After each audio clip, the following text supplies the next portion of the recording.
के voter ID नभएकोले vote दिन मिल्छ? यदि मिल्छ भने कुन कुन डकुमेन्ट देखाएर मिल्छ? यस भिडियोमा छर्लङ्ग पारेर बताउने छु र भोटर लिस्टमा आफ्नो नाम छ कि छैन कसरी हेर्ने त्यो पनि सिकाउने छु। अब तपाईसँग भोटर आइडी छैन, अब तपाईले भोट दिन मिल्छ त?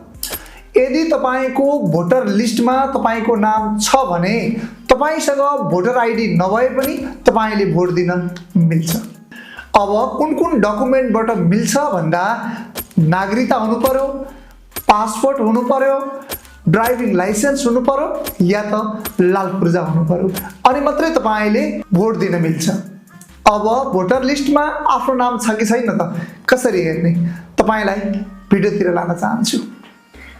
भोट लिस्टमा आफ्नो नाम छ कि छैन भनेर हेर्नको लागि सुरुमा तपाई गुगलमा जानु होला र टाइप गर्नु होला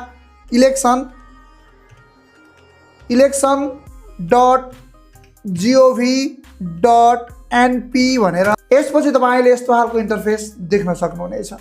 त्यसपछि यहाँ तपाईले इलेक्सन कमिसन नेपाल भनेर देख्न सक्नुहुनेछ। त्यसपछि यसमा यसरी क्लिक गर्नु होला। यसपछि यस्तो खालको इन्टरफेस तपाईको डेस्कटपमा अथवा मोबाइलमा शो हुनेछ। अब हामी मतदाता नामावली भोटर रोल भन्ने छ, आफ्नो नाम खोज्नुहोस् भन्ने छ हो, यहाँनिर हामीले यसरी क्लिक गर्नुपर्ने हुन्छ। त्यसपछि यहाँ केही समय लाग्छ किनभने यतिखेर धेरै व्यक्तिहरूले आफ्नो नाम छ कि छैन भनेर वेबसाइटमा भिजिट गरिरहनु भएको हुनसक्छ। अन्तिम मतदाता नामावली भनेर तपाईले देख्न सक्नुहुनेछ। यहाँ 2082 फागुन 20 गतेसम्म 18 वर्ष उमेर पुरा हुने भनेको मतलब 20 गतेसम्म चाहिँ 18 वर्ष उमेर पुरा हुनेले मात्रै मतदान गर्न पाउँछ। प्रकाशित मिति 2082/9/12 मा प्रकाशित भएको रहेछ यो। यहाँ तपाईले निर्वाचन आयोग नेपाल भनेर देख्न सक्नुहुनेछ। निर्वाचन आयोगको यो आधिकारिक वेबसाइट रहेको छ। यसपछि खुलिसकेको छ। हामी यसरी यहाँ तल आउँछौँ, मतदाता नामावली ठेगाना अनुसार भनेको छ। अब हामी आफ्नो प्रदेश छान्छौँ है त, प्रदेश छान्नुहोस् भन्ने छ। म यहाँ प्रदेशमा मध्य प्रदेश छाने, जिल्ला अब यो खुल्न पनि टाइम लाग्छ है त। मध्य प्रदेश मैले हालेपछि यो जिल्ला खुल्नलाई एकछिन टाइम लाग्छ, हामी वेट गरौँ। अब यहाँ जिल्ला खुलिसकेको छ, तपाईले देख्न सक्नुहुनेछ। जिल्ला छान्नुहोस् भन्ने छ। हामी यहाँ जान्छौँ र हाम्रो जिल्ला कुन हो त मानौ महोत्तरी भने महोत्तरी मैले यसरी छाने। यसपछि अब यो गाविस अथवा नगरपालिका यो खुल्न पनि थोरै समय लाग्छ, हामी वेट गर्छौँ। अब यहाँनिर खुलिसकेको छ। गापा नपा भनेको छ, गाउँपालिका अथवा नगरपालिका। अब यहाँ जान्छु म र यहाँनिर हाम्रो कुन रहेको छ बर्देश नगरपालिका भने बर्दिवास नगरपालिकामा छान्नुपर्ने हुन्छ। त्यसपछि अब हामी छान्छौँ वडा नम्बर। अब यहाँ वडा नम्बर छान्नुहोस् भन्ने छ। मैले यहाँ क्लिक गरेँ र हाम्रो वडा नम्बर कति हो मानौ 1, मैले यहाँनिर 1 मा क्लिक गरेको छु। यसपछि आयो मतदान केन्द्र, मतदान स्थल छान्नुहोस् भन्ने छ। म यहाँ जान्छु र मतदान स्थल पनि छान्छु। त्यसपछि यहाँ तपाईले सबमिट भनेर देख्न सक्नुहुनेछ। सबमिटमा क्लिक गर्छु।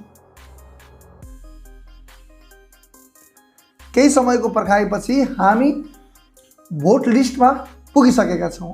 अब मतदान केन्द्र भनेर यहाँ देउराली मावि बर्दिवास आफ्नो मतदान केन्द्र हेर्नुहोस् भनेर पनि यहाँ भनिएको छ। अब केबाट हाम्रो नाम छ हामी यहाँबाट सिधै पनि जान सक्छौँ यसरी, अथवा सबभन्दा राम्रो त यहाँ सर्च भनेर तपाईले यहाँ देख्न सक्नुहुनेछ एउटा हो। यो सर्चमा गएर तपाईले आफ्नो नाम यहाँ चाहिँ अङ्ग्रेजीमा लेखेर हुँदैन है, नेपालीमा राख्नुपर्छ। यहाँबाट आफ्नो नाम नेपालीमा लेखेर पनि हामी जान सक्छौँ।